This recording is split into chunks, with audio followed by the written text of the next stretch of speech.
and going to be kickstarting the show with a very, very concerning state of affairs. South Africa's labor market has taken another knock. The latest quarterly employment statistics from Stats SA show that the formal non-agricultural sector shared around 80,000 jobs in the first 3 months of 2026, so the first quarter, while total gross earnings have also declined as business paid out fewer bonuses and overtime. Community services and trade recorded the biggest losses also, although manufacturing, mining, and business services managed some modest gains. The figures come just weeks after the broader quarterly labor force survey showed unemployment rising to 32.7%. And this raises fresh questions about the health of the economy and whether South Africa is creating enough sustainable jobs. So we're going to be having a conversation with Molayi. He's joining us. He's the Acting Deputy Director General for Population and Social Statistics at Stats SA. Solly, good morning. Thank you so much for joining us. Welcome to News and Views. Good morning and good morning to the listeners. I want us to jump right into it, Solly. Before we unpack the numbers and what they represent, what would you say is the most standout point, the one thing that stands out the most from this latest quarterly employment statistics report from Stats SA's point of view? Thank you so much. I think we look at these numbers in context in terms of what is the quarter one represent. We know that quarter one, we've released the GDP numbers and we saw that the growth, it's 0.5 in terms of the economy. You spoke about the quarterly labor force. We released the numbers. We already seen that from the quarterly labor force, which is the survey that is surveying the household. We are seeing that we have got about 345 more people who said they are not working, with sitting around 32.7% unemployment rate.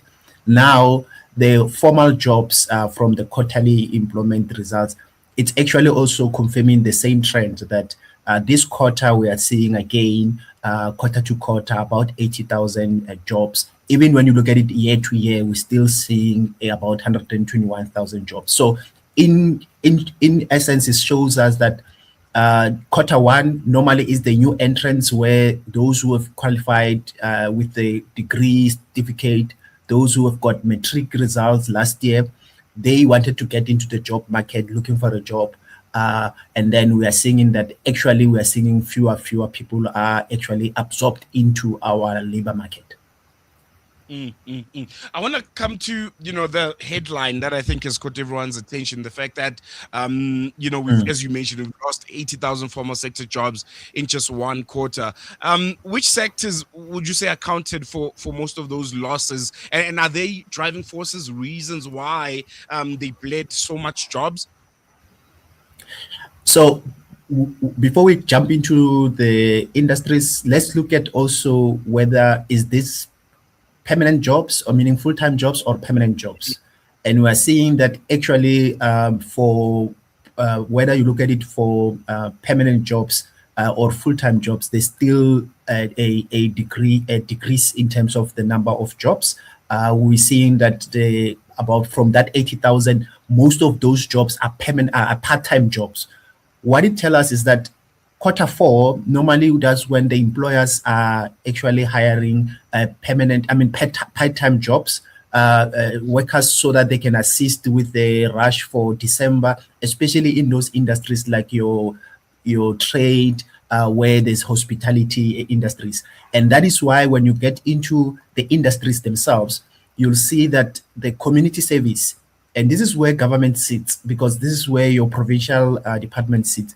We're starting to see that it had more job losses, about 53,000. So from that 80,000 that we spoke about, 53,000 actually are coming from the government sector, if I may put it that way. And largely it's because of the temporary teachers, your social workers, including also those who are assisting in the health sector. Then we go to trade. I already spoke about trade. We're seeing about 40,000 jobs lost.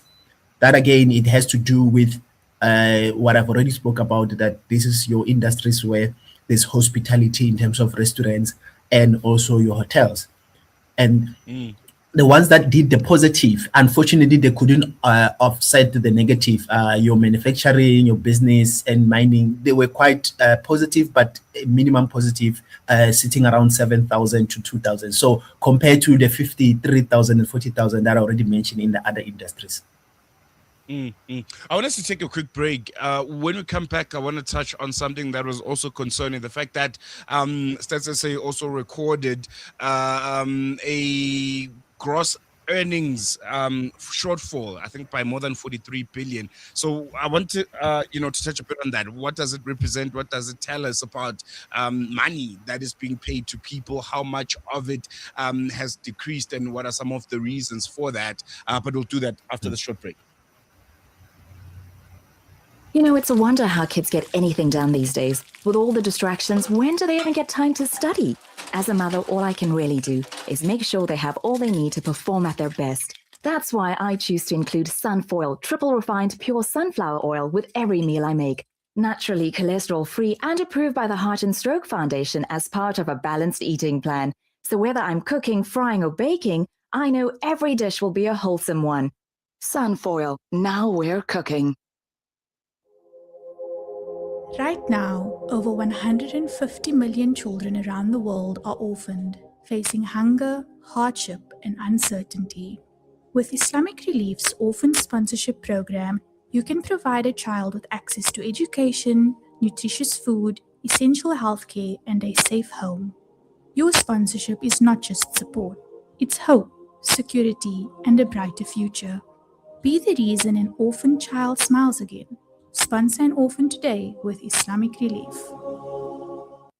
Discover the Africa of your dreams and surround yourself with her spectacular beauty. Relax beneath her serene sunsets and explore wildlife at its natural best. It's where the pride of Africa comes together. The Kwantu Private Game Reserve. Get to know the Big Five or cruise on an elephant safari game drive. Interact with lion and tiger cubs and enjoy world-class halal cuisine while we pamper you during your 5-star stay. Indulge in the true African experience. For reservations, call now on 042 203 1400 or visit kwantu.co.za. The Kwantu Private Game Reserve, the place of gathering. Are you banking with convenience, transparency, and flexibility? With Al Baraka Bank's transactional banking account, you can enjoy convenient everyday banking designed around your needs. Benefit from zero fees on point-of-sale transactions and manage your banking easily through Al Baraka's secure mobile banking app and internet banking platform. From everyday payments to managing your personal or business banking, Al Baraka makes banking simple, transparent, and convenient. Visit albaraka.co.za to learn more. Al Baraka, your partner bank. Al Baraka Bank Limited is an authorized financial services and credit provider. Rejuvenating media day by day. This is Salam Media.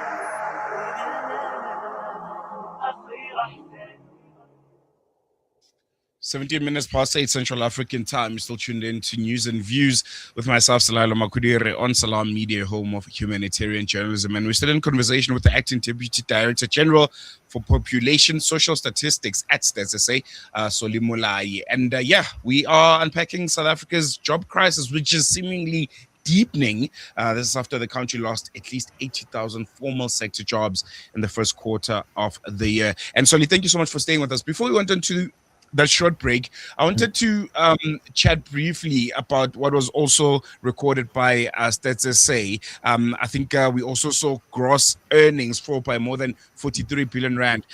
What does that mean? And how much of that was driven by lower bonuses? And does it suggest that companies are becoming more cautious with how they're spending their money and how they are paying their employees?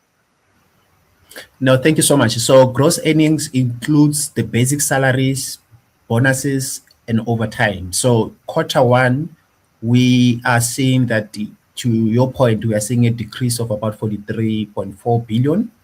Largely it's from the bonuses side, where we're seeing about 35.8% and then followed by overtimes. So basic salaries it just dropped by 6.9 billion. So what it's telling us is that, remember, quarter four, that's when companies are paying bonuses, and I think it's only finance sector that is paying bonuses in quarter one. So we had higher bonuses figures in quarter four. Then we're seeing a drop because most of the companies are not paying bonuses in quarter one. But then the salaries, we are seeing that it's still, even is a drop, but it's still at 0.7%.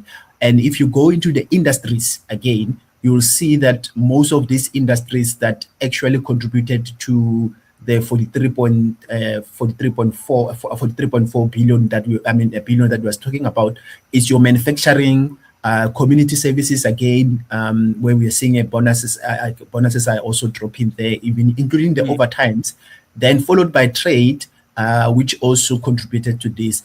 And the only two that had a positive is the business services, which is where the big banks are actually there, and that's where you're seeing a positive of bonuses being paid from that sector, because I've already said that this is where financial sector are paying their bonuses, and manufacturing also was positive. So only two out of all the industries that had a positive total grossing earning. Many listeners, probably asked themselves, because I think there were some figures which were released from the quarterly labor force survey. They reported a much larger increase in unemployment. Can you maybe explain the difference between the two surveys in simple terms? How are they different, and how are they projecting different figures also? Yes, thank you for that question.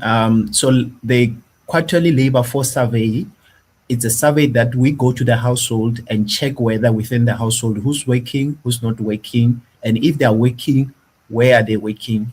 If they're not working, are they actively looking for a job? And if not, what is the reasons? And that is why we are able to tell that in South Africa, this is the number of people who are working, and these are the number of people who are not working. The quarterly employment statistics survey, we are going to the employers. We're asking the employers to open their books to check whether how many people they've employed, how much they're paying for the gross earnings, and that is the reason why the two are different. Remember, the quarterly employment survey is a formal sector, so we go into the formal sector and asking them to open their books. Whereas the quarterly labor force, it covers also informal sector. So that is why the numbers are not the same, but then they complement each other, because quarterly labor force, we are also saw from it that formal sector also dropped in terms of the numbers, which confirms what the quarterly employment statistics is also confirming. So we saw a drop of 129,000 jobs also from the quarterly labor force. So all the surveys, they complement each other. And then when you look at the GDP numbers, for the past 6 quarters, we've been seeing a positive growth, but of 0.1, 0.4, 0.2. So what it tells us is that the economy is growing, but it's growing at a lower pace, and people who are coming into the labor force, they're increasing. Remember, every year there is someone who's entering the labor force and also entering what we call it the working age. Because if you were 15-year-old yesterday, last year, this year you are 16-year-old, so you are actively now looking for a job. But the economy is just growing at the 0.5. So the absorption rate of working age group of those who are actively looking for a job, it's at a lower pace, because we are still below 40% in terms of absorption rate. So we need to grow economy. We need to grow certain industries like your manufacturing, your construction. These are what we call them labor intense industries, so that we can absorb as many people as possible, so that we can reduce unemployment rate. And then we'll see positive numbers coming from both survey, whether it's from quarterly labor force or from the quarterly employment statistics. Interesting that you talk about job creation, because I think that's where my next question is going to be, because we continue to hear these concerns about the quality of jobs that are being created. What do these latest figures tell us about full-time versus part-time employment? Is there a picture that is being drawn from the stats that you guys have accumulated in this survey? Yes, so we are seeing that we are having full-time jobs, as I already said, that it was sitting around 9.4 million. So we lost about 24,000 jobs in terms of the full-time. So remember, in South Africa, we are saying that the jobs are actually created in the formal sector and largely full-time. So we are not creating more jobs in a permanent, or I mean in the part-time employment. And also we are seeing that within the informal sector doesn't create much jobs. So formal sector increasing, it's creating more jobs. Informal sector, it does it create jobs, but it's not creating jobs as compared to formal. Agriculture, also when you look at it as an industry, it doesn't also create much, including our private household. We are starting to see that private household where our domestic workers and also the gardeners, anyone who's helping us at home, we're seeing also a drop.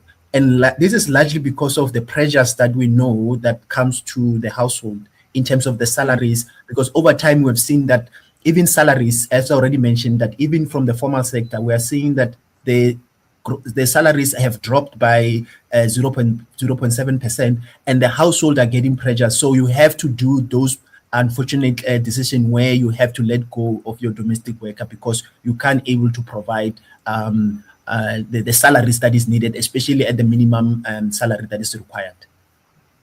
Molayi, Acting Deputy Director General for Population Social Statistics, SSA. Thank you so much for helping us unpack, I think, these latest employment figures. Very, very concerning. Really appreciate you giving us your time. And hopefully the next time we chat, you'll be giving us a positive outlook when it comes to the numbers. All right. Thank you.